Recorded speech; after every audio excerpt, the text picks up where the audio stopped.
ISL-ൽ കേരള ബ്ലാസ്റ്റേഴ്സിന് ഇന്ന് ആദ്യ ഹോം മത്സരമാണ്. മുംബൈ സിറ്റിക്കെതിരായ മത്സരം അല്പസമയത്തിനകം തുടങ്ങും. അനിൽ വാസ്തവ് കല്ലൂർ രാജ്യാന്തര സ്റ്റേഡിയത്തിൽ നിന്നും തത്സമയം ചേരുന്നു. അനിൽ, ISL-ന്റെ ആരവ് ഒരിക്കൽ കൂടി കല്ലൂരിൽ വരുന്നു. പല അനിശ്ചിതത്വങ്ങൾക്കും ഒടുവിലാണ് ഹോം മാച്ചിനായി കല്ലൂരിൽ മഞ്ഞപ്പട ഇറങ്ങുന്നത്. എന്താണ് അവിടുത്തെ ആവശ്യം? ഒപ്പം തന്നെ എന്തു പറയുന്നു ആരാധകർ?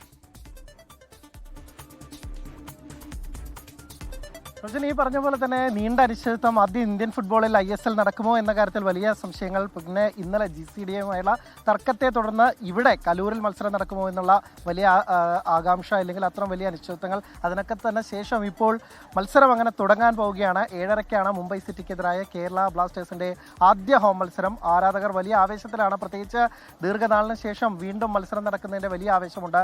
ആദ്യഘട്ടത്തിൽ തന്നെ സ്റ്റേഡിയത്തിലേക്ക് നമ്മൾ നിറഞ്ഞു കവിഞ്ഞു കഴിയുന്ന ആ കാഴ്ചയൊന്നും ഇല്ലെങ്കിൽ പോലും ഏകദേശം 6 മണി കഴിഞ്ഞതോടുകൂടി ധാരാളം ആരാധകർ എത്തുന്ന ഒരു കാഴ്ച കണ്ടു. പണ്ടൊക്കെ തന്നെ ISL-ന്റെ മത്സരങ്ങൾക്കൊക്കെ തന്നെ ഉച്ച മുതൽ തന്നെ ആരാധകർ സ്റ്റേഡിയത്തിന്റെ ഫ്രണ്ടിലൊക്കെ തന്നെ കാണാവുന്നതാണ്. പക്ഷേ ഇന്ന് അതില്ല. പക്ഷേ എന്നിരുന്നാൽ പോലും ധാരാളം പേരുണ്ട്. ഇന്നത്തെ മത്സരത്തിൽ ബ്ലാസ്റ്റേഴ്സ് ജയിക്കും, ആദ്യ പോയിന്റ് സ്വന്തമാക്കുമെന്ന വലിയ പ്രതീക്ഷകൾ തന്നെയാണ്. കൂടുതൽ ഫാമിലീസും കുട്ടികളും ഒക്കെ തന്നെ അടങ്ങുന്ന ധാരാളം പേർ ഈ കുറച്ചുകൂടി വെയിലൊക്കെ ആറിയപ്പോൾ വരുന്ന കാഴ്ച കണ്ടു. പിന്നെ ഒപ്പം തന്നെ നോമ്പൊക്കെ തന്നെ തുറന്ന് അതിനുശേഷവും ധാരാളം ആളുകൾ എത്തുമെന്ന പ്രതീക്ഷയിലാണ്. എന്തായാലും മുംബൈക്കെതിരെ ഇന്ന് ആദ്യ ജയം സ്വന്തമാക്കുമെന്ന വലിയ പ്രതീക്ഷയിൽ തന്നെയാണ് കേരള ബ്ലാസ്റ്റേഴ്സിന്റെ ആരാധകരുള്ളത്. പ്രജിത്, ലോകത്തെവിടെയായാലും ഏത് സമയത്തും 24 വാർത്തകളും ഓഗ്മെന്റഡ് റിയാലിറ്റി പാക്കേജുകളും എക്സ്പ്ലെയിനറുകളും വിശദമായി കാണാൻ ഞങ്ങളുടെ യൂട്യൂബ് ചാനൽ നിങ്ങൾക്ക് സബ്സ്ക്രൈബ് ചെയ്യാം.